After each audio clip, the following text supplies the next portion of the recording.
Alhamdulillah, kita awali perjumpaan kita di kajian Aqsa malam ini, Al-Quran Sunnah Solution, dengan memuji Allah Subhanahu wa Ta'ala dan bersyukur kepada Allah Subhanahu wa Ta'ala yang telah memberikan kita kesempatan berkehidupan hingga detik ini. Telah sampai kita pada tanggal 8 Safar 1445 Hijrah. Semoga sampai detik ini kita diberikan kemampuan, kekuatan dan bimbingan dari Allah Subhanahu wa Ta'ala melalui sunnah Rasulullah SAW untuk meningkatkan takwa kepada Allah Subhanahu wa Ta'ala dengan sebenar-benarnya takwa, dan diberikan kemampuan untuk menjaga iman dan Islam kita sehingga kita bisa kembali kepada Allah dalam keadaan insya Allah menjadi muslim yang baik. Dalam rangka demikian, kita akan mencoba untuk terus membekali diri, dan dalam kajian rutin kita di Al-Quran Sunnah Solution, di antara pembekalan diri dimaksud adalah kembali mempelajari tuntunan-tuntunan kehidupan dari Al-Quran Al-Karim, firman Allah Subhanahu wa Ta'ala yang disampaikan kepada Rasulullah SAW, kemudian diberikan penjelasan, pencerahan dan tuntunan melalui kehidupan sunnah Nabi SAW yang diteruskan kepada kita oleh para ulama-ulama dari generasi-generasi yang berbeda, dari kalangan sahabat sampai dengan era kita kini. Alhamdulillah, di pertemuan yang lalu kita telah sampai di pembahasan surah Al-Baqarah, surah yang kedua dari susunan mushaf dalam Al-Quran, di ayat ke-37. Dan kini di pertemuan saat ini insya Allah kita akan menutup pembahasan di ayat ke-37 ini dengan menegaskan apa yang telah kita janjikan di pertemuan sebelumnya, yaitu menyempurnakan tentang kalimat taubat tertinggi Sayyidul Istighfar yang pernah diinformasikan dan bahkan ditalqinkan, dibacakan oleh Rasulullah SAW. Sebelum sampai ke pembahasan itu, kita akan coba sarikan dahulu intisari pembahasan kita di pertemuan yang lalu, bahwa Allah Subhanahu wa Ta'ala memberikan satu gambaran yang sangat sempurna tentang satu karakteristik manusia saat diciptakan, bahwa manusia ini berpotensi juga berbuat salah, melakukan kesalahan dalam kehidupan. Namun demikian, kasih sayang Allah Subhanahu wa Ta'ala menjadikan juga manusia memiliki fitrah untuk memperbaiki kesalahan itu menjadi sebuah kesolehan, mentransformasikan salah menjadi soleh dengan satu anugerah Allah yang disebut dengan taubat. Jadi pada diri manusia ada potensi salah, tapi juga ada kemampuan untuk bertaubat. Ini yang membedakan manusia dengan syaitan. Syaitan, dia salah, dia tak kenal benar, terhalang potensi taubatnya oleh kesombongannya, oleh keangkuhannya. Sehingga ketika Allah Subhanahu wa Ta'ala memberikan kesempatan kepada setan untuk menyadari kesalahannya dan bertaubat kepada Allah, dia tidak memanfaatkan rahmat Allah itu karena tertutup oleh keangkuhannya. Aba wastakbar, dia enggan untuk menaati perintah Allah Subhanahu wa Ta'ala dalam rangka menyembah Allah Subhanahu wa Ta'ala lewat ketaatan pada perintahnya untuk menghormati Adam dalam perintah sujud hormat kepada Adam itu. Alih-alih dia menghormati perintah itu, alih-alih dia menyembah Allah Subhanahu wa Ta'ala lewat perintahnya, dia malah berkata, ana khairum minhu. Setan berkata, saya lebih hebat dibandingkan dengan Adam. Khalaqtani min narin wa khalaqtahu min tin. Ya, engkau ciptakan aku dari api, engkau ciptakan dia dari tanah. Tidak dalam levelnya, yang diciptakan dengan materi yang lebih tinggi mesti hormat kepada yang rendah. Padahal dalam konteks ini Allah Subhanahu wa Ta'ala dengan membuka perintahnya dengan kalimat yang sangat jelas.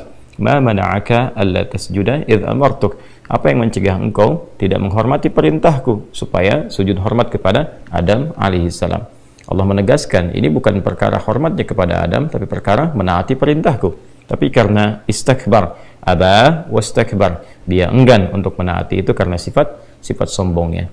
Kesimpulannya adalah setan salah, setan tidak kenal benar, dan setan menutup peluang untuk mendapatkan pintu taubatnya karena kesombongannya. Salah, tidak mau bertobat.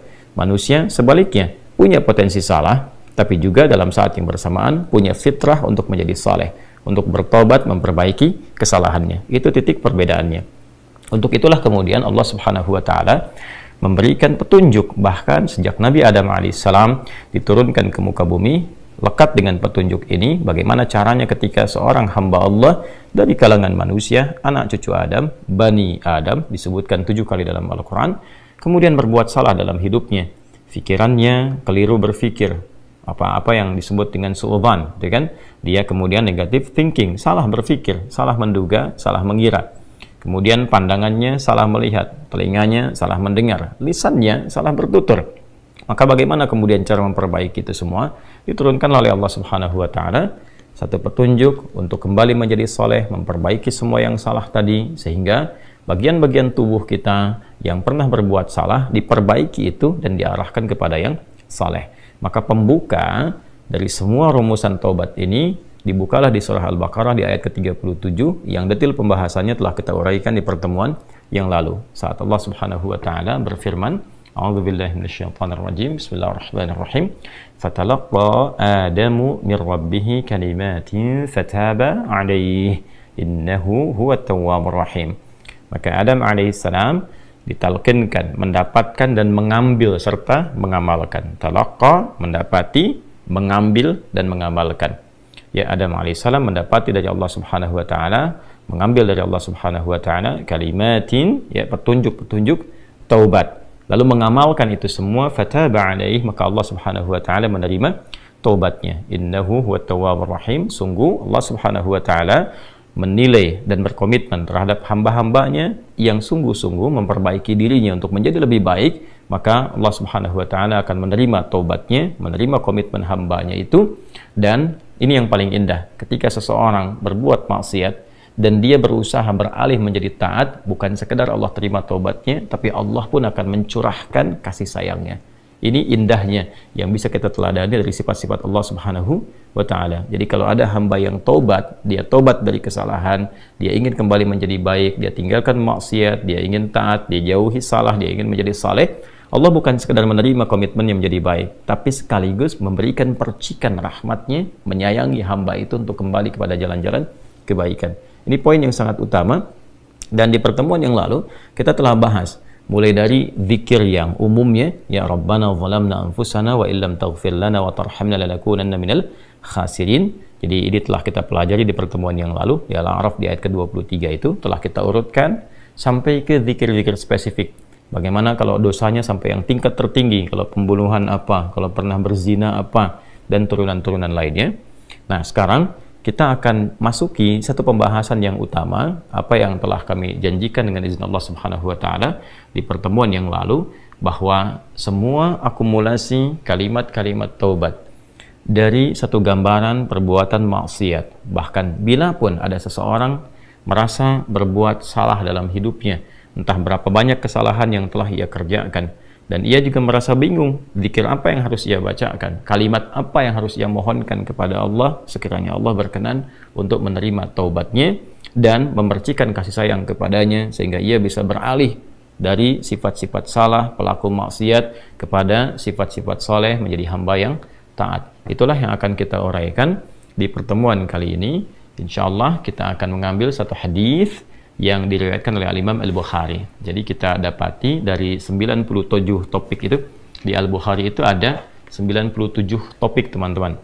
Dari sekian hadis, kurang lebih 7.000 hadis, ya, baik yang disampaikan setiap temanya ataupun juga disebutkan di tema lain, kurang lebih ada 7.000. Kemudian dibagi kepada 97 topik, 97 tema. Di setiap tema itu biasanya ada tema, ada subtema, ya kan? Nah, di subtema itu nanti akan dimulai dengan ayat Qur'annya dulu, lalu dari formulasi ayat Qur'an ini diturunkan hadis-hadisnya. Nah, pembahasan kita ini ada yang tercantum di tema ke-80, ya, atau topik ke-80 Kitabud Da'awat. Jadi ada Kitabud Da'awat, topik ke-80, nomor hadisnya 6306. Ya, di subtopik yang kedua, Bab Afdhalil Istighfar. Saya ulangi, ada di tema ke-80, jadi dari 97 tema, 97 topik, ada di tema ke-80 Kitabud Da'awat, ya, bimbingan doa-doa. Kemudian di subtopik yang kedua, Bab Afdhalil Istighfar, subtopik tentang Afdhalil Istighfar, istighfar yang paling utama. Jadi dari sekian banyak kalimat-kalimat istighfar, ini puncaknya. Ya, nanti kita akan lihat. Baik, kita langsung saja. Bismillahirrahmanirrahim. Qala al-musannifu rahimahullahu taala, Imam Al-Bukhari menyampaikan dalam kitabnya, kita langsung ke subtopik yang kedua di kitab Da'awat. Babu afdalil istighfar. Ya, bab tentang subtopik tentang afdalil istighfar, keutamaan istighfar, istighfar yang paling utama. Ya, di sini lebih tepat kita pahami sebagai istighfar yang paling utama, afdalil istighfar. Jadi kalau ada kalimat-kalimat permohonan ampunan, ini yang paling utama. Wa qaulihi ta'ala, adapun firman Allah Subhanahu wa taala yang terkait dengan pembahasan ini. Jadi ini yang paling menarik di kitab Sahih Al-Bukhari itu, sebelum masuk ke hadisnya, beliau rahimahullahu taala menyantumkan terlebih dahulu ayat-ayat Quran yang terkorelasi dengan itu. Ini menunjukkan kefaqihan Al-Imam Al-Bukhari. Jadi bukan sekadar ahli hadis, tapi juga beliau ahli Al-Quran, faqih, dia tahu konstruksi sebuah hukum, formulasinya, oh ini ayatnya, ini hadisnya. Maka dari kita memahami ayat saja, kemudian juga memahami penjelasan dalam hadisnya, kita sudah bisa mengetahui ini arahnya kemana, konstruksinya seperti apa. Ini diantara kefaqihan Al-Imam Al-Bukhari rahimahullahu ta'ala. Wa qaulihi ta'ala, adapun firman Allah Subhanahu wa taala yang terkait dengan topik ini, yaitu istighfar yang paling utama, yaitu di Quran surah Nuh ya, ayat 10 sampai 12 ya, kita sampaikan dulu ayatnya. A'udzubillahi minasyaitonir rajim. Bismillahirrahmanirrahim. Istaghfiru rabbakum innahu kana ghaffara. Di sini dipotong di bagian intinya, jadi untuk mendapatkan pemahaman yang terkait dengan pembahasan langsung ya, atau kalau kita mau sempurnakan dari awal ayatnya di ayat 10 itu, faqultu astaghfiru rabbakum innahu kana ghaffara. Di lisan Nabi Nuh alaihissalam sudah diajarkan ya, sejak eranya Nabi Nuh alaihissalam, bahwa orang-orang yang berbuat salah itu ya diingatkan potensinya, ada rahmat Allah Subhanahu wa taala untuk memperbaiki kesalahannya sehingga menjadi saleh. Ya, ini satu fitrah. Jadi di setiap era itu selalu percikan rahmat Allah itu diberikan kepada setiap hamba ya, melalui utusan-utusan Allah. Di era-eranya ada rasul ya, ada nabi, kemudian rasul, nabi berhenti ya dengan hadirnya Nabi Muhammad SAW dan wafatnya beliau, selesai era kenabian, selesai era kerasulan. Maka semua petunjuk-petunjuk yang telah sempurna itu diteruskan oleh sahabat beliau dari kalangan ulama. Nanti kalangan ulama ini mengajarkan kepada ulama di generasi selanjutnya, di tabi'in, tabi'ut tabi'un, sampai kemudian kepada kita. Ya, ini pakemnya sudah ada. Jadi dalam diri kita ini boleh jadi setiap manusia itu kan tidak ada yang suci ya, kecuali para nabi dan rasul yang memiliki sifat maksum, dijaga dari kesalahan. Boleh jadi saya, Anda, kita berbuat satu kesalahan, tapi rahmat Allah menjadikan kita itu mendapatkan fitrah untuk memperbaiki itu. Nah, ini yang nggak dimiliki oleh setan. Setan itu salah ya salah, kan? Salah ya salah. Jadi ketika dia berusaha untuk mendapatkan rahmat Allah pun dengan taubat itu selalu terhambat dengan kesombongannya, istakbar itu. Ya, satu kali ditawari untuk bisa mendapatkan ampunan pun, ya lalu diberikan satu syarat untuk hormat kepada jasadnya Adam pun, kan? Itu tetap kemudian dia abai. Sekali lagi saya ingatkan untuk menekankan bahwa kita ini tercipta sebagai manusia, bukan setan. Ya, sepanjang kita menyadari kita manusia dan berbuat salah, maka aktifkan sinyal taubat itu. Ya, sejak di era sebelumnya, bahkan di era Nabi Adam alaihissalam turun ke muka bumi, kemudian juga berkeluarga, ya risalah-risalah tentang taubat itu selalu kemudian disampaikan. Nah, di era Nabi Nuh alaihissalam, rasul pertama. Jadi kalau Adam itu nabi yang pertama, Nuh alaihissalam rasul yang pertama. Umatnya salah, maka dengan kasih Allah Subhanahu wa taala diturunkanlah kemudian pengingat. Ya, lewat fitrah kemanusiaan ini, lewat Nabi Nuh alaihissalam disampaikan, faqultu astaghfiru rabbakum innahu kana ghaffara. Ya, maka aku tegaskan kepada kalian, istaghfiru rabbakum, cepat istighfar, cepat balik lagi, ambil kalimat-kalimat ampunan, ambil kalimat-kalimat tobat ya dari Allah Subhanahu wa taala, menggunakan Rabb tuh yang telah menciptamu, merawatmu, menyayangimu, mengingatkan. Jadi Rabb itu ada nilai-nilai rububiyah di dalamnya. Ya, ada sifat-sifat rububiyah. Ya, bukan sekedar mencipta, tapi juga merawat, memberikan perhatian, memberikan kebutuhan. Kalau dalam bahasa bebasnya Allah seakan ingin mengatakan, hei, aku kan yang cipta engkau, ya kan? Engkau berbuat salah, aku berikan kesempatan untuk saleh. Aku kirimkan di kalimat taubat, aku berikan kesempatan untuk memperbaiki diri. Kenapa engkau nggak ambil, ya kan? Ya, indah sekali gitu. Ya, aku ciptakan engkau salah, aku berikan jalan saleh. Kenapa ketika aku berikan jembatan untuk memperbaiki diri, engkau tidak ambil? Maka lewat Nabi Nuh alaihissalam, sejak di era kerasulan pertama itu diingatkan sampai nanti puncaknya di era Nabi Muhammad SAW. Faqultu astaghfiru rabbakum innahu kana ghaffara. Kata Nabi Nuh alaihi salam, aku tegaskan, innahu kana ghaffara. Sungguh Allah Subhanahu wa taala itu telah menetapkan pada dirinya bahwa Ia Maha mengampuni seluruh dosa-dosa. Jadi ada ghafir, ya, ada ghaffar, ada ghafur, dan nanti dilekatkan dengan rahim pada puncaknya. Ya. Misalnya di surat Ghafir, di ayat yang ketiga, Ghafiridz dzambi wa qabilit taubi, itu menggunakan kata ghafir. Lalu kalau kita jadikan superlatif, ya, dinaikkan lagi tingkatnya menjadi lebih banyak, terus mengampuni dosa, mengampuni lagi, itu dirubah kalimat dari ghafir menjadi ghaffar. Kalau tanpa batas diberikan kemudian sifat yang ketiga yaitu ghafur. Ya, kalau hamba menyimpulkan apakah memang masih diterima, maka Allah turunkan puncaknya berupa sifat rahmatnya, rahim. Qul ya ibadiyalladzina asrafu ala anfusihim la taqnatu min rahmatillah. Innallaha yaghfiru dzunuba jami'a. Quran surah ke-39 ayat 53. Balik ke sini. Ya, jadi ini gambaran yang pertama. Sejak di era kenabian turun yang Al-A'raf ayat 23 itu Rabbana zalamna anfusana. Dan Nabi Adam alaihissalam mendapatkan kalimat itu. Lalu di era Nabi Nuh alaihissalam sebagai rasul pertama diingatkan juga dengan potensi sifat-sifat kebaikan ini yang menjadikan manusia tertuntun untuk senantiasa berbuat baik. Lalu apa sifat rahmatnya? Ya, kalau kita kembalikan ke konstruksi Al-Baqarah ayat 37, tadi kan saya katakan di awal, ya, Allah menegaskan seorang yang taubat ingin merubah dirinya dari salah menjadi saleh, bukan sekedar dituntun oleh Allah, tapi juga dipercikan kasih sayang Allah kepadanya. Rahmat Allah diberikan. Ya, kembali ke Quran surah kedua ayat 37 itu, fatalaqqa Adamu min rabbih kalimatin fataba alaihi innahu huwat tawwabur rahim. Jadi bukan tawwab saja, tapi rahim juga. Bukan sekedar Allah terima taubatnya, tapi kasih sayang Allah pun diberikan kepadanya. Nah, apa di antara jenis kasih sayang yang Allah berikan kepada seorang hamba yang mau taubat? Ya, maka diteruskan ayatnya sampai 12 di sini. Imam Al-Bukhari menyantumkan di sini sampai ayat 12. Yursilis samaa'a 'alaikum midrara wa yumdidkum bi amwalin wa banina wa yaj'al lakum jannatin wa yaj'al lakum anhara. Allahu akbar. Ya, justru di sini teman-teman sekalian, istighfar itu, ya, permohonan ampun kepada Allah Subhanahu wa taala, ya, permohonan rahmat Allah Subhanahu wa taala, kembali kepada Allah, mengoneksikan diri kita kepada yang maha baik, itu diantara percikannya adalah mendapatkan lapangan kebaikan.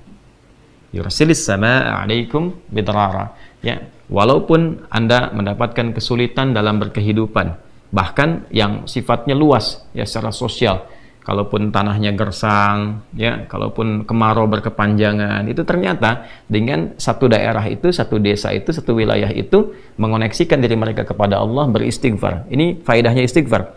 Dengan beristighfar kepada Allah, taubat dari maksiat, ternyata bisa mendatangkan rahmat bukan hanya untuk pribadinya, untuk satu wilayah. Ya, ini pelajaran dari Quran.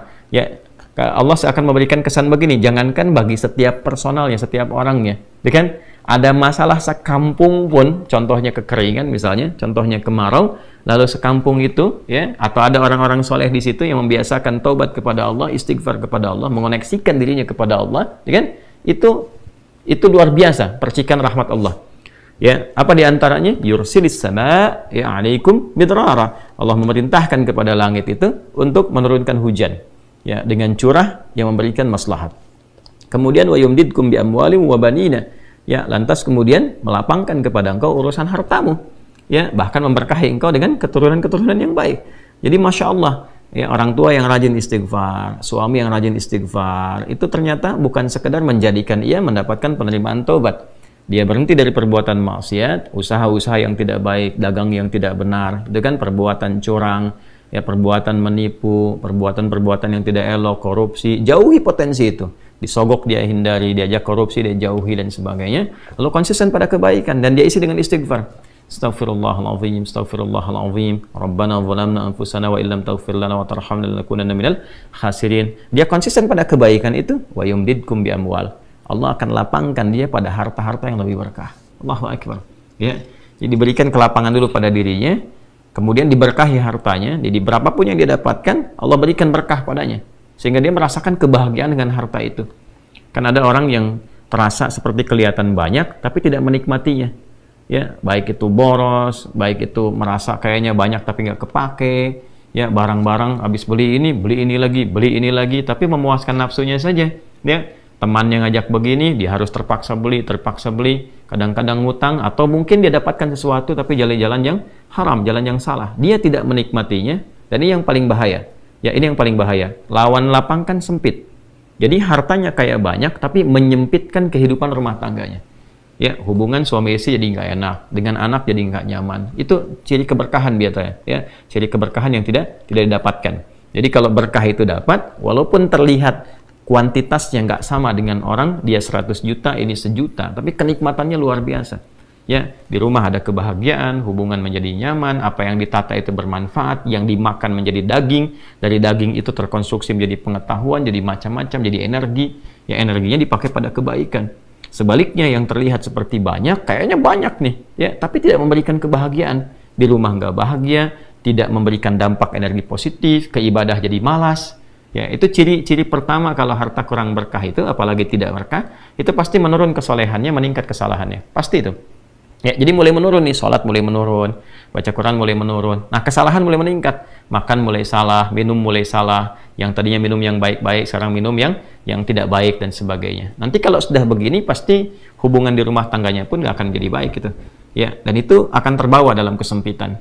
Nah, cara untuk mengatasi itu, ini balik ke Quran surah Nuh tadi di ayat 10 sampai dengan ayat 12. Kalau kita menyadari kemudian itu salah, lantas ingin memperbaiki diri, kembali kepada Allah, perbaiki diri kita, ya, lalu mengingat Allah, menyesali apa yang telah dilakukan, berjanji untuk berbuat baik, itu tidak tanggung apa yang Allah jawab. Ya, kalaupun ada satu kelapangan yang tidak berkah tadi, diganti oleh Allah, dihilangkan yang kurang baiknya, dilapangkan dengan yang baik-baiknya. Lalu setelah itu dijaga keluarganya. Jadi memberikan kesan bahwa ada hubungan yang korelasi secara langsung antara harta dengan keluarga, dengan anak keturunan. Jadi hati-hati, saya ingatkan kepada para ayah, pada saya pribadi dan kita semua, jangan sampai membawa yang haram ke rumah. Sekali lagi, jangan sampai membawa yang haram ke rumah. Jadi kalau istri sudah memasak itu di dapur, menjadi makanan, dikonsumsi oleh anak-anak jadi daging, ya, dikonsumsi jadi daging nih, itu jadi karakter. Ya, itu sudah fitrah, sudah umum begitu. Jadi kalau dia baik, akan membentuk kebaikan. Kalau nggak baik, akan merubah ya, pada keburukan. Kontrolnya susah di situ. Ya, sangat sulit sekali. Nah, caranya tadi kembali kepada Allah, tinggalkan yang kurang baik tadi, nanti Allah rubah. Ya, cara dia mendapatkan harta itu, walaupun awalnya terlihat nggak nyaman, karena kan merubah diri, mengeluarkan yang kotor dulu. Ya, kalau terlalu banyak kotoran, mandi kan ya agak cukup pekat tuh mandinya, bersihkan lagi, terasa nggak seperti biasa. Tapi setelah dibersihkan semua jadi enak kan? Nah, itulah agama begitu, dibersihkan yang kotor itu kayaknya awalnya nggak enak, tapi kemudian hati jadi lapang. Yang diberikan kelapangan hati dulu. Ya, begitu hatinya lapang, baru nanti Allah buka jalan. Ya, setelah hatinya lapang, bagus, dan dinilai baik ini punya kemampuan untuk bertindak dan mengelola apa yang didapatkan, dilapangkanlah rezekinya, karena dia sudah dinilai pandai untuk mengelolanya. Setelah itu diperbaiki keturunannya. Ya. Wabanina wa yaj'al lakum jannatin wa yaj'al lakum anhara. Bahkan setelah itu dibikin kaya lebih dari sebelumnya.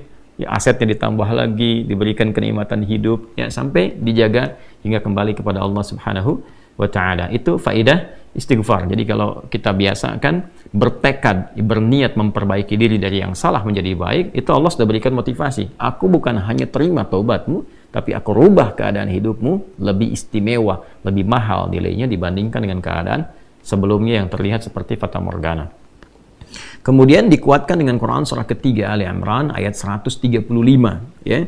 Di sini disampaikan Allah Subhanahu wa taala berfirman, a'udzubillahi minasyaitonir rajim, bismillahirrahmanirrahim, walladzina idza fa'alu fahishatan aw zalamu anfusahum, ini dzakarullaha fastaghfaru lidzunubihim wa may yaghfiru dzunuba illa Allah wa lam yusirru ala ma fa'alu wa hum ya'lamun.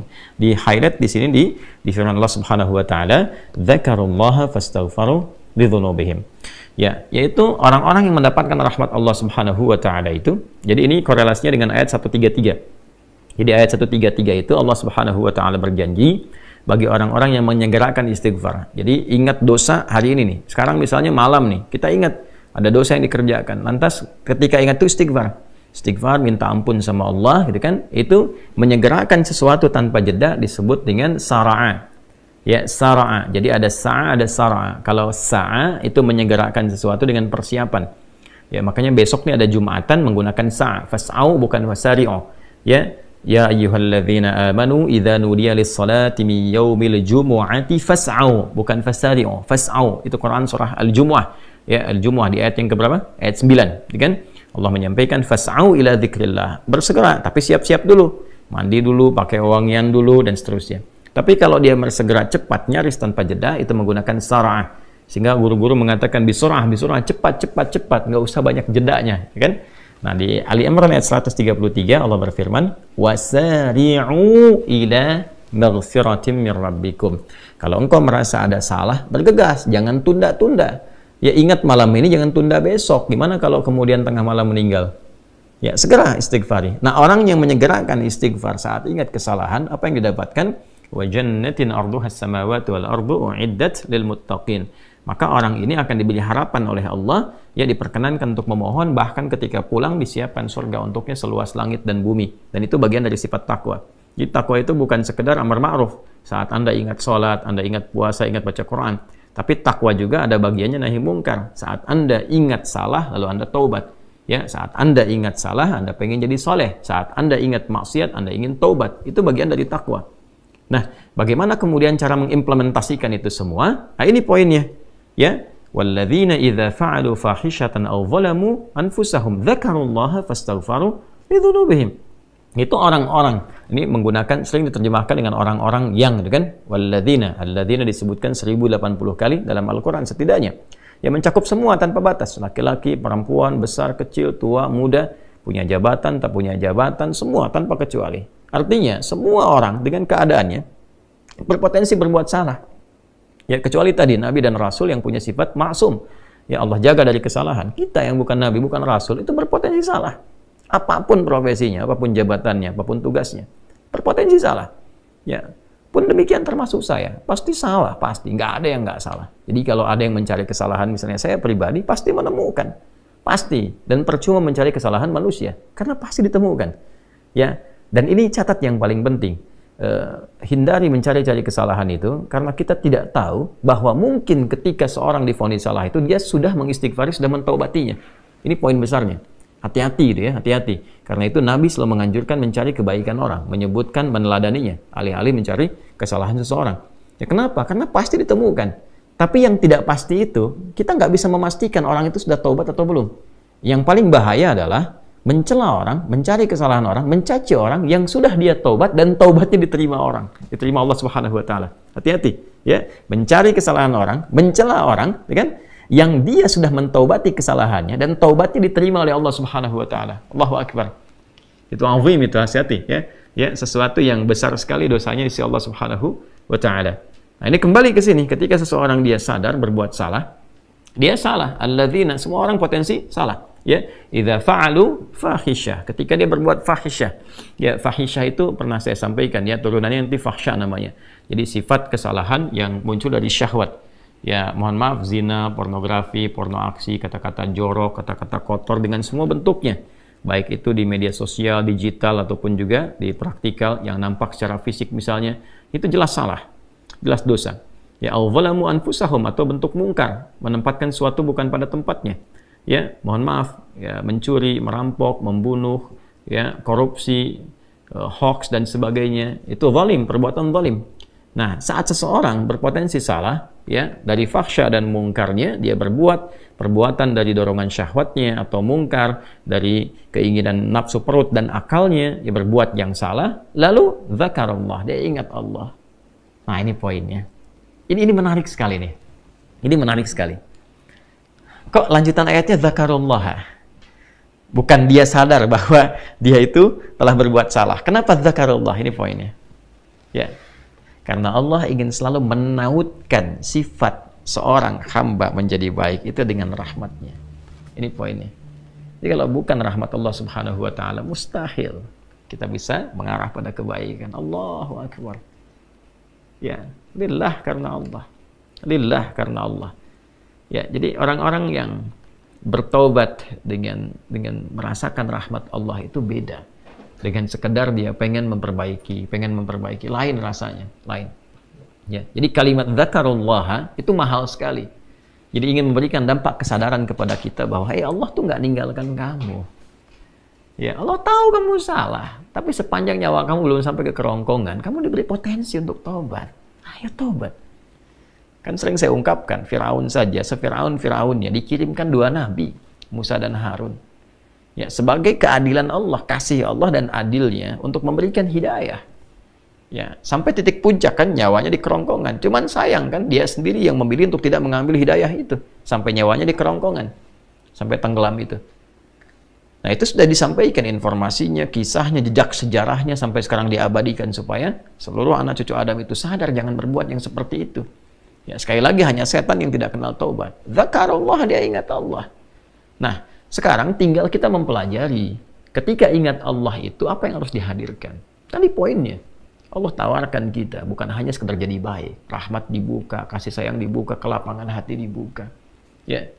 Makanya saya barangkali juga ingin menekankan materi-materi semacam ini, yaitu penting untuk disampaikan ya kepada saudara-saudari kita barangkali yang sekarang dengan kasih sayang Allah itu ya diisolasi di satu tempat seperti lapas misalnya, lembaga permasyarakatan. Boleh jadi itu kasih Allah untuk diperbaiki sehingga dia konsisten bisa berbuat baik saja di dalam, ya terjaga dari perbuatan-perbuatan di luar, dikontrol supaya bisa kembali pada jalan yang baik. Dia bisa di dalam, bisa memperbaiki diri, istighfarnya enak, bisa ngaji, kadang ketemu ke masjid dan sebagainya. Kalau ini dimanfaatkan dengan baik, Allahu Akbar, Allah kasih kelapangan. Ya walaupun mungkin tinggal di tempat yang sempit, terasa kemudian dibatasi dengan sel-sel, tapi hatinya lapang, itu luas, megah, dan jadi nikmat. Ya, orang butuh waktu untuk menghafal, butuh suasana. Anda punya tempat yang cukup ideal untuk menghafal Quran, memperbaiki diri, dan fikihnya ada kan? Dan sangat jelas sekali kenapa di antara kisahnya Nabi Yusuf alaihissalam ya diizinkan oleh Allah untuk masuk ke dalam ruang itu untuk memberikan sebuah pencerahan sehingga menemukan modelnya. Ini model orang salah yang mau jadi saleh, bahkan setelah itu dia keluar dan diangkat jadi pembantunya raja kan, pada masa itu asisten rumah tangganya raja. Naik gitu dari sosok yang salah ya, kemudian dia tobat mengambil petunjuk dari Nabi Yusuf alaihissalam, dia berubah jadi orang hebat setelah itu. Ya, jadi asisten rumah tangganya raja. Itu luar biasa gitu. Ya, tapi yang memilih kemudian untuk jalan-jalan keburukan tetap bertahan di dalamnya selesai gitu. Ya, ini tawaran sesuatu yang indah ya. Bahkan ada juga yang terakhir ini yang paling luar biasa. Orang yang sudah mendapatkan ancaman hukuman ya sampai kemudian juga mengakhiri kehidupannya tapi dia mau bertobat. Ya, maka dia bisa mengakhiri kehidupannya itu dengan apa yang telah ditetapkan misalnya, kan kita nggak tahu garis takdir itu bagaimana. Ya. Wallahu alam, tiba kemudian manusia memberikan hukuman, tapi Allah dengan kehendaknya merubah itu semua, bisa berubah. Ya, tapi kemudian kalau itu bersamaan dengan takdir yang telah Allah tetapkan, dia menjadi baik. Jadi di Islam itu selalu ada solusi. Selalu ada solusi dan pedomannya mengantarkan pada kebahagiaan, itu poin tertingginya. Nah, balik ke kita, tarik lagi. Dalam hidup nggak ada orang suci. Nggak ada orang yang nggak pernah salah. Pasti pernah berbuat salah. Dan sebaik-baiknya orang salah itu adalah orang yang mau memperbaiki kesalahannya sehingga dia merubah salah menjadi saleh. Dia merubah maksiatnya menjadi taubat. Nah, di titik inilah kemudian dia mesti ingat Allah. Nah, saat ingat Allah itu yang diingat itu bukan sekedar Allah, bukan.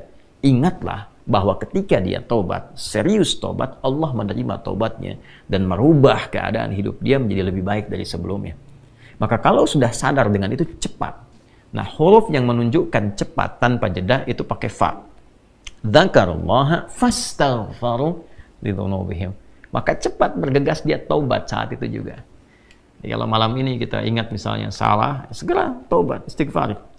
Ya, Nabi itu sampai menegaskan, aku ini dalam sehari itu beristighfar ya pada Allah Subhanahu wa taala lebih daripada 70 kali. Nanti di hadis berikutnya tuh, ya di nomor hadis 6307 itu ya, subtopik yang ketiga itu ditekankan sekali Nabi menyampaikan demikian. Ya, sebagai contoh tentunya kepada kita, contoh kepada kita. Nah, ini teman-teman sekalian poinnya. Jadi ini ayat motivasi awal ayat yang ditampilkan oleh Imam Al-Bukhari untuk menunjukkan sekali lagi bahwa beliau ini bukan sekedar menampilkan hadis, tapi paham antara korelasi hadis sebagai tafsir dari ayat Al-Quran. Ini konstruksi ayatnya, ini hadisnya. Nah, di titik tadi kita kan baru sampai ke titik motivasi kan, termotivasi kita dengan ayat-ayat Allah yang disampaikan tadi. Ini surah Nuh ya ayat 10 sampai 12, ini surah Ali Imran ayat 135. Lantas kita bertanya, cara taubatnya gimana? Bacaan apa yang dibacakan? Titik ini kan? Ya, jadi kalau tadi disampaikan kamu kalau taubat akan begini, akan diberikan jalan begini, dirubah hidupmu begini. Kita bertanya balik, cara taubatnya bagaimana? Apa yang dibaca? Nah, inilah yang dijawab lewat hadisnya. Inilah indahnya dalam Islam. Jadi tidak hanya teori begini, tidak. Ya, bukan sebuah teori, tapi bimbingan real dalam berkehidupan. Ya, kasusnya begini, pedomannya seperti ini, tafsirnya begini, jalannya begini, contohnya si fulan yang bisa dicek dalam sejarah, yang kalau diikuti si fulan di generasi lain, tuh lihat kehidupannya begini, begini, begini. Ya, sekarang kita kembalikan. Baik, di sini di nomor hadis 6306 tadi sudah saya sampaikan di awal. Bismillahirrahmanirrahim. Qala al-Imam al-Bukhari rahimahullahu taala, Imam al-Bukhari menyampaikan, haddatsana Abu Ma'mar haddatsana Abdul Warith haddatsana al-Husain haddatsana Abdullah ibn Buraidah qala haddatsani Bushair ibn Ka'ab al-Adawi qala haddatsani Shaddad bin Aus. Nah, ini di rawi penyampai riwayat satunya yang bersumber nanti dari Nabi sallallahu alaihi wasallam adalah seorang sahabat bernama Shaddad bin Aus radhiyallahu taala anhu. Semoga Allah memberikan ridha terbaik kepada sahabat mulia dimaksud, dan semoga Allah memberikan percikan kemuliaan pada kita untuk meneladani kemuliaan beliau dan mempraktekkan, mengimplementasikan hadis yang kita akan dapat ini. Anin Nabiyyi sallallahu alaihi wasallam, dari Nabi sallallahu alaihi wasallam. Perhatikan kalimatnya. Qala Rasulullah sallallahu alaihi wasallam, sayyidul istighfari, puncak istighfar itu. Ya, tuannya istighfar, sayyidul istighfar. Jadi kalau ada kalimat-kalimat istighfar, ini puncaknya. Nah, intinya kalau bingung berbuat maksiat, sudah banyak perbuatan salah yang dilakukan dari ujung kepala sampai ujung kaki, pernah berbuat salah dan kita ingin taubat, apa puncak kalimatnya? Ya. Yuk kita bacakan. Bismillahirrahmanirrahim. Sayyidul istighfari, puncak istighfar itu antaqula, ya, engkau berkata, kata Nabi sallallahu alaihi wasallam, ya, engkau memohon kepada Allah. Perhatikan kalimatnya. Allahumma anta rabbi. Allahumma, ya Allah, dengan segenap kerendahan dan ketawaduanku kepadamu. Jadi kalau ada kata Allahumma, itu bentuk penyatuan dari kata ya Allah, kalau digabungkan jadi Allahumma. Tapi juga bacaan Allahumma ini meresapkan sebuah kesan kerendahan, ketawaduan. Jadi kalau baca Allahumma itu merendah, jangan meninggi. Ya, jadi isyarat pertama kalau ingin istighfarnya benar itu merendahlah sebagai seorang hamba, mengakui kesalahan-kesalahan yang kita perbuat. Allahumma anta rabbi, ya Allah, sungguh engkau adalah Tuhan yang merawatku. Ya, yang mencipta, yang merawat, yang memberikan kebutuhan, yang mengarahkan pada kebaikan. Jadi semua sifat-sifat tadi dikumpulkan dalam satu nama, yaitu Rabb. Ya, karena itu ketika wahyu pertama diturunkan, kalimat Rabb ini muncul. Iqra bismi rabbikal ladzi khalaq. Allah yang mengajarkan kita. Ya Muhammad SAW, baca ini, ya, baca dan niatkan bacaanmu itu karena Allah yang telah menciptamu saja, ya, menetapkan penciptaan, merawat engkau, memberikan kebutuhan, sampai ini begitu mudah, apalagi hanya menetapkan engkau mudah mengikuti bacaan yang dibacakan oleh Jibril alaihissalam. Jadi di sini ketika mengatakan anta rabbi, kita mengembalikan status kehambaan kita kepada Allah yang memberi jalan untuk taubat. Itu poinnya. Ya, salah itu salah saya, salah Anda, salah kita sebagai hamba, ya kan? Tapi kita mohon rahmat Allah untuk membimbing salah ini menjadi saleh, untuk mengikuti jalan yang Allah berikan. Allahumma anta rabbi, la ilaha illa anta khalaqtani. Ya Allah, hamba menetapkan tidak ada Tuhan yang dipertuhankan dan layak disembah kecuali Engkau, ya Allah, dan Engkaulah yang mencipta hamba. Ya, ini kalimat lembut yang sifatnya menyentuh. Ya, kalau bahasa kita ya begini, ya Allah, aku kan hambamu juga yang Kau ciptakan. Engkau yang telah ciptakan aku. Ya kan? Kalau di kalimat Adam yang pernah kita baca di pertemuan yang lalu dari tafsir Imam Jarir At-Tabari itu, Ibnu Jarir At-Tabari, kita telah sampaikan di pertemuan yang sebelumnya bahwa Adam mengonfirmasi, Allah, gitu kan, ya Allah, ya Tuhanku, bukankah aku adalah hambamu yang Kau ciptakan, ya, dengan tanganmu sendiri, dengan kuasamu sendiri? Ya Allah menjawab, ya tentu saja, gitu kan, dan seterusnya sampai ujung hadisnya, ya ara'aita, bagaimana ya Allah Engkau menilai kalau hamba intubtu wa aslahtu, kalau hamba sekarang bertobat dan memperbaiki diri, ya araji'in anta ilal jannah, apakah Engkau akan mengembalikan aku kepada surga? Ya Allah menjawab, na'am, tentu saja, bahkan dengan surga yang lebih indah.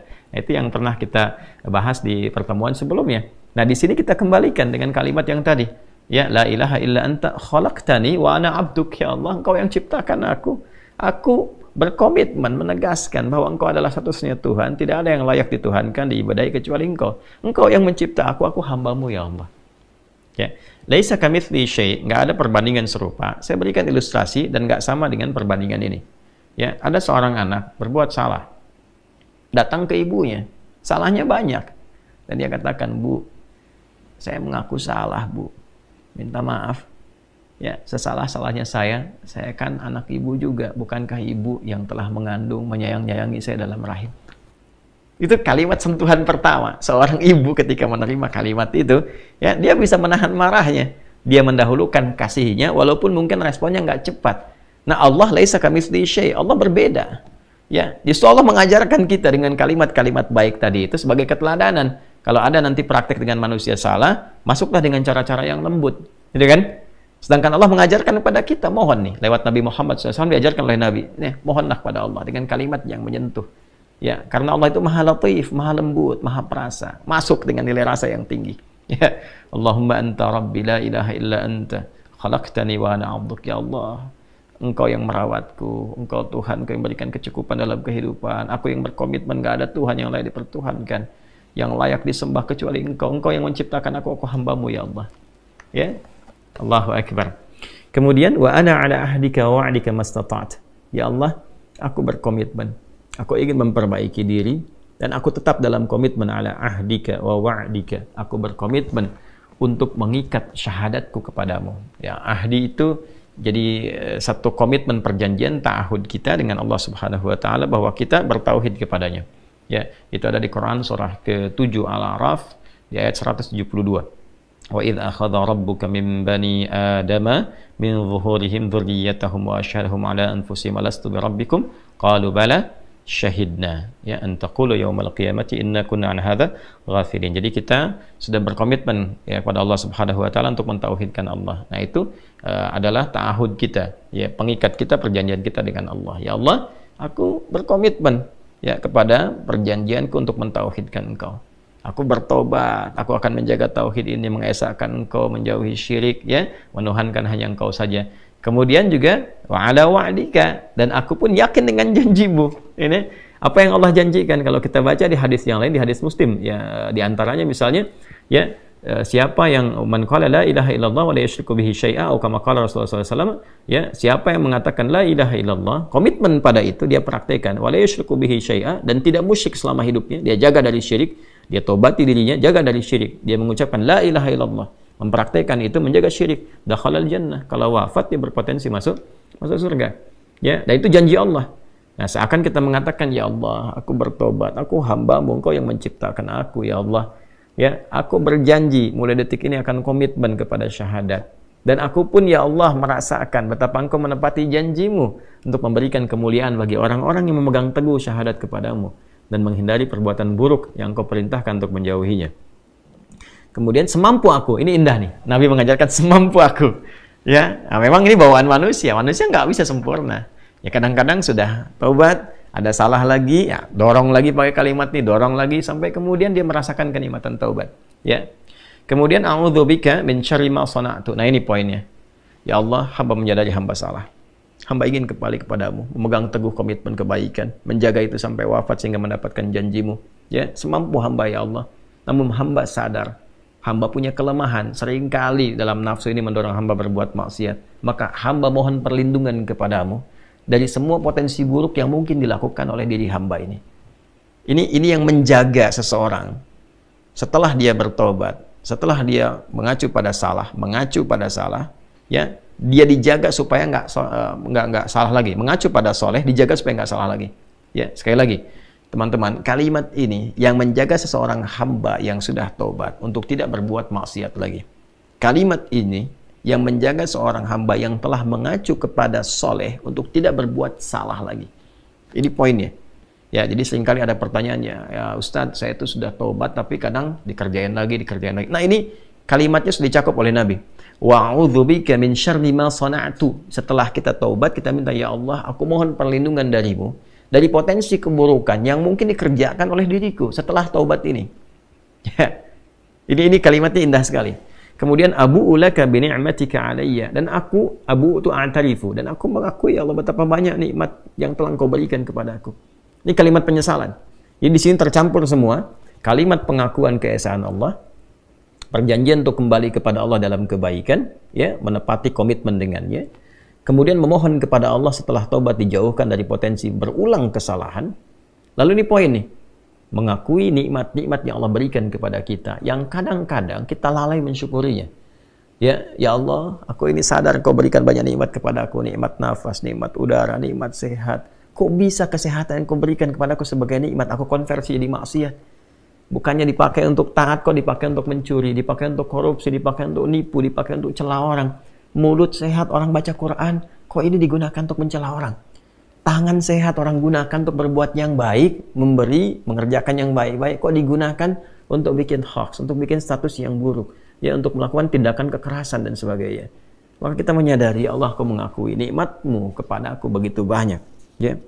Kemudian wa abu'u laka bidzambi. Nah, ini poin yang tadi saya sampaikan. Tapi aku pun mengakui, ya Allah, aku belum mampu mengonversi nikmat tadi dengan bentuk ketaatan. Alih-alih aku taat, aku berbuat maksiat, aku sadar, ya Allah. Nah, ini petunjuk kalau mau tobat, sesali dengan penuh kesadaran, ingat maksiatnya. Latih diri kita untuk menangis. Dilatih, gitu kan? Sehingga terasa bebannya itu keluar, hatinya jadi lapang.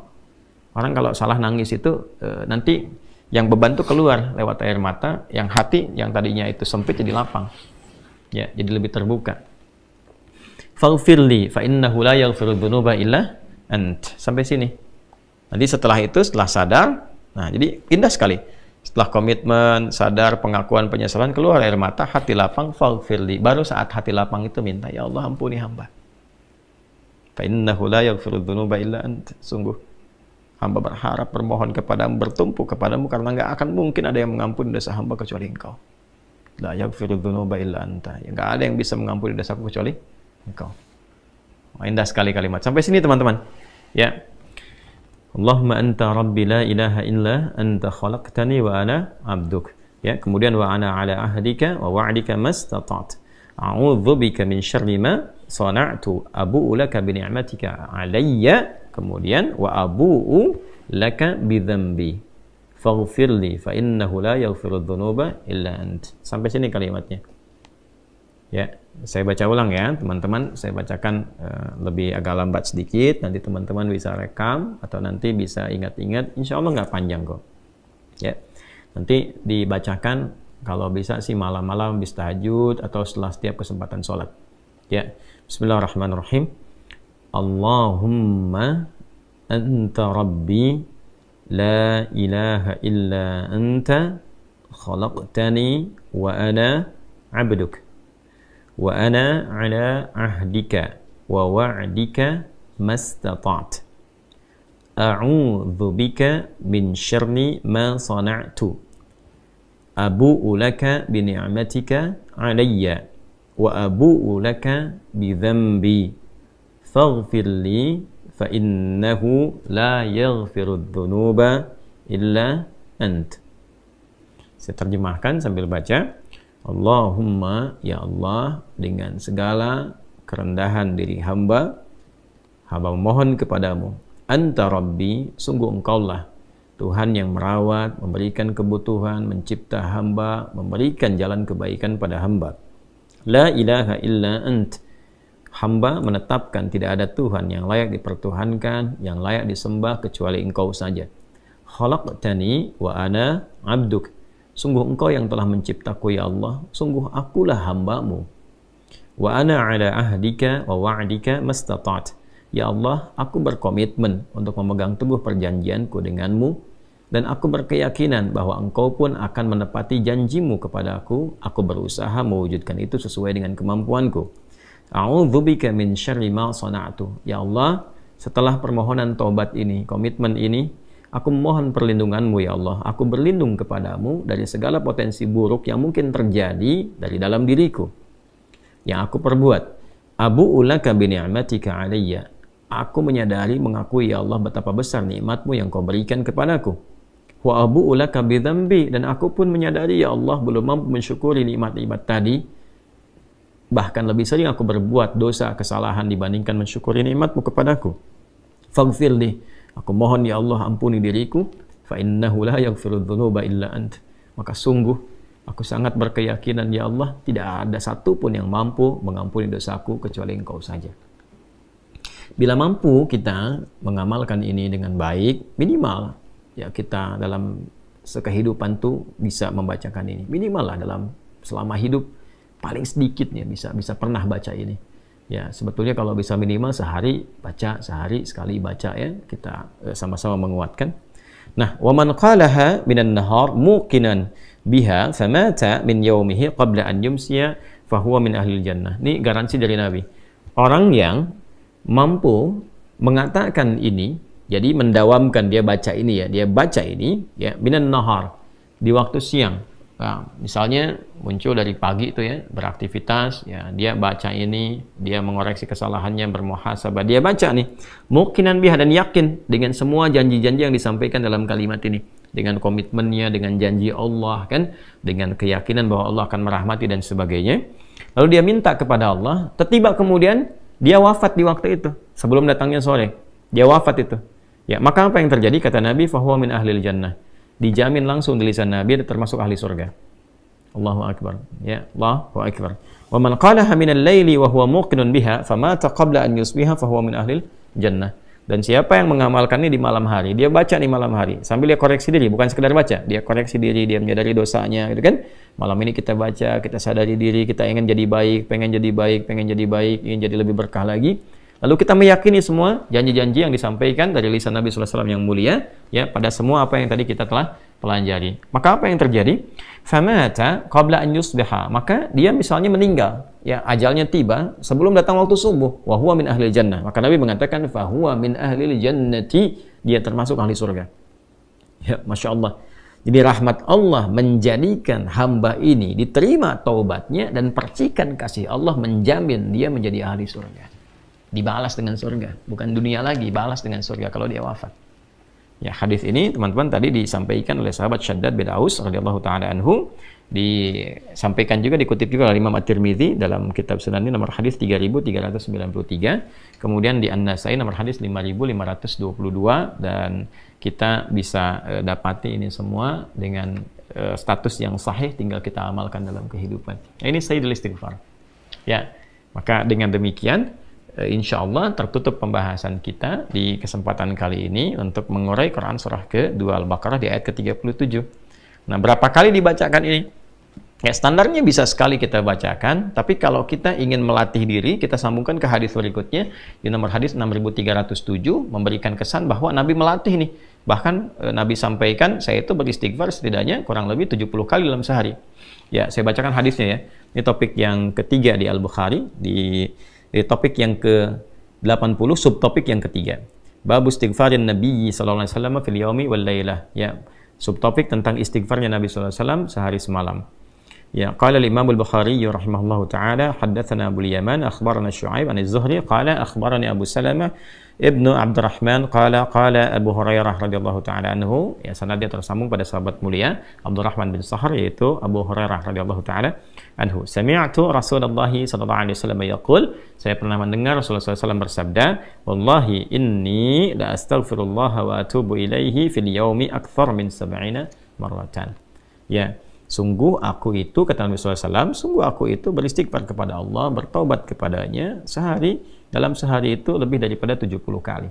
Ya, ini contoh yang diberikan oleh Nabi kepada kita. Ya, bisa diartikan lebih daripada 70, bisa juga dipahami untuk melatih diri kita sehingga merasakan dzauqut taubah. Dzauqu taubah, nilai rasa taubat.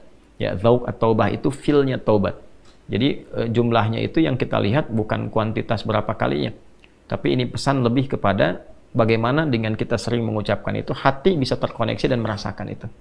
Jadi kalau kalimat di lisan itu sudah sampai ke dalam hati, tersentuh hati kita, nah itulah titik tertingginya. Ya, untuk kita memohon dengan khusyuk. Itu poinnya. Jadi pada seseorang, Nabi sampaikan lebih daripada 70 kali, mungkin bagi seseorang itu bisa 75, bisa 80 kali, atau bisa bahkan 33 kali, gitu kan. Ya, atau 70 ini bisa dibagi-bagi. Ya, kalau dibagi misalnya kepada harian, dari 5 kali waktu sholat ya, kita bisa temukan dalam setiap kali waktu sholat, misalnya kita 15 ya, selain yang subhanallah, alhamdulillah, Allahu akbar yang 33 kali itu, kemudian kan istighfar ya, istighfarnya itu bisa 15 ya, kalau dikalikan 5 kan 75 ya, dalam sehari itu lebih daripada 70 kali masuk ke sini.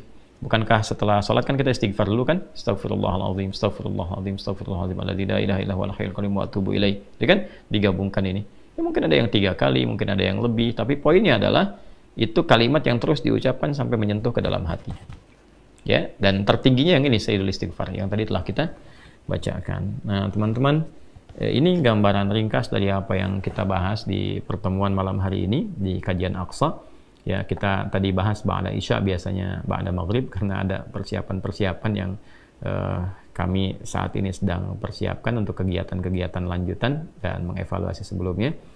Teman-teman, ingin menyampaikan 3 hal barangkali. Yang pertama, saya ingin mengajak pada diri saya dan kita semua di malam hari yang insya Allah baik ini, dan semua waktu Allah berikan baik, tapi Jumat itu kan Sayyidul Ayyam, ya, penghulu dari hari, dan kita diajarkan Sayyidul Istighfar. Mari kita mengoreksi diri kita bersama-sama, dan saya ingin menyampaikan lebih awal untuk memohon maaf kepada semua khalayak, ya, teman-teman semua, tuan puan, saudara-saudariku sebangsa setanah air, dan dimanapun Anda berada. Anda pasti menemukan, bukan mungkin, tapi Anda pasti menemukan hal-hal dari saya pribadi yang tentu saja itu tidak baik, ya, tentu saja itu dipandang salah. Saya mohon maaf yang sebesar-besarnya, baik dari lisan, perilaku saya yang kurang baik, yang menyimak apa yang saya sampaikan ini, ya, dari keluarga, ya, keluarga baik itu anak, istri, kemudian juga orang tua, dari saudara-saudari, kemudian tetangga dan teman-teman jauh dan dekat. Dengan segala kerendahan hati saya meminta maaf sebesar-besarnya, dan mohon didoakan selalu agar saya dapat memperbaiki diri menjadi lebih baik lagi dan lebih baik lagi. Dan saya juga mengajak pada kita semua, mari kita mengamalkan apa yang telah kita dapati di pertemuan malam hari ini. Semoga Allah Subhanahu wa taala menyayangi dan mengampuni kita semua. Ya, saya juga mengingatkan, ini dunia sekarang ini cukup beragam, tantangannya cukup besar. Saya memperhatikan juga di teman-teman ini, saya mohon izin ya mengingatkan agar betul-betul menjaga diri dari sesuatu yang salah. Ya, saya perhatikan nih ada beberapa video-video yang kadang mencuplik juga potongan video dari kami digunakan pada hal yang tidak tepat. Ya, saya harap segera itu ditanggalkan, dijauhi, dan jangan berbuat demikian. Ya, karena masih ada jalan-jalan yang baik dibandingkan jalan yang salah. Ya, saya perhatikan tuh ada yang salah satunya berniaga. Ya, ada yang jualan buku tentang sholat, jualan buku tentang sifat Nabi. Bukunya buku bagus, tapi menggunakan video yang salah. Seakan-akan saya yang sedang berjualan, sedang merekomendasikan, itu sesuatu yang sangat salah dan fatal. Ya, saya lihat beberapa video itu ditautkan kepada channel kita tuh. Ya, ada yang jualan buku sifat sholat Nabi, yang jualan buku tentang Syama'il Muhammadiyah. Itu saya lihat, ya, saya amati. Anda salah itu. Sekali lagi Anda salah. Jauhi, dan tidak akan berkah itu, tidak akan berkah. Bukunya nggak salah, bukunya bagus, cuma cara Anda di situ salah. Ya, beberapa yang lain juga hati-hati, terutama juga kita harus menjaga, ya, kemuliaan para guru-guru kita, kiai-kiai, para habaib, para ustadz-ustadz. Jangan bikin video untuk membentur-benturkan, mencela-cela. Termasuk juga kita mengajak para ustadz untuk memberikan keteduhan, pencerahan, ya, tidak mengajak umat pada perpecahan, pada friksi, ya, pada ikhtilaf. Kita ajarkan yang baik-baik, kita mohon pada Allah kebaikan untuk semua. Kita koreksi diri kita, ya, dan semoga Allah mengampuni dan mempersatukan kita dalam kemuliaan. Yang kedua, teman-teman, alhamdulillah Rabu kemarin seperti biasa saya juga mengunjungi pesantren. Ya, dengan izin Allah Subhanahu wa taala kita masih punya waktu untuk sebulan depan. Mudah-mudahan tahap pertama bisa kita sempurnakan. Tahap pertama ini ada masjid, ada guest house. Guest house sudah selesai 6. Kemudian ruang kelas sudah selesai, tinggal interior di dalamnya diisi. Asrama insya Allah akhir bulan ini ke pertengahan September bisa selesai. Kemudian masjid yang barangkali baru 85%, mudah-mudahan bulan depan selesai. Nah, itu yang ditambah pendopo insya Allah juga di akhir bulan ini mulai lantai sampai dengan bulan depan selesai. Ya, mudah-mudahan ini tahap pertama bisa tuntas dengan ruang tunggu sehingga operasional di Oktober insya Allah bisa berjalan. Teman-teman yang ingin berwakaf masih ada kesempatan. Insya Allah tahap pertama ini kita selesaikan sampai bulan depan dulu, ya. Masih di rekening yang sama, Bank Syariah Indonesia, BSI, nomor 111, 3 kali 1-nya, 111, 4444, 4 kali 4-nya, kemudian 142, 111, 4444, 142, atas nama Ma'had Islam Rafi'ah Akhyar. Ma'had Islam Rafi'ah Akhyar. Ya, dipersilahkan teman-teman nanti untuk menjadi wakaf. Itu wakaf ya, untuk semuanya, tidak ada yang terkait dengan pribadi. Dan mudah-mudahan sekali lagi diberkahi oleh Allah Subhanahu wa taala. Yang ketiga, saudara-saudariku yang ada di Medan, insya Allah besok kami ada terjadwal di Medan, ya, di Masjid Al-Musannif, ya, di Masjid Al-Musannif. Mohon maaf karena terbatas kesempatannya, hanya satu waktu itu saja. Saya akan hadir di sana sebelum Jumat sampai dengan setelah Jumatan. Ada sesi kami tausiyah, kemudian setelah itu memimpin khutbah Jumat, dan setelah Jumat kami akan kembali lagi ke Jakarta untuk jadwal berikutnya. Terima kasih dan berjumpa esok untuk teman-teman yang di Medan. Maafkan saya, semoga Allah menyayangi dan meridai kita semua. Teman-teman yang tidak di Medan tersambung juga dengan channel ini, insya Allah ditayangkan juga, dan semoga Allah ridai kita semua dalam kebaikan.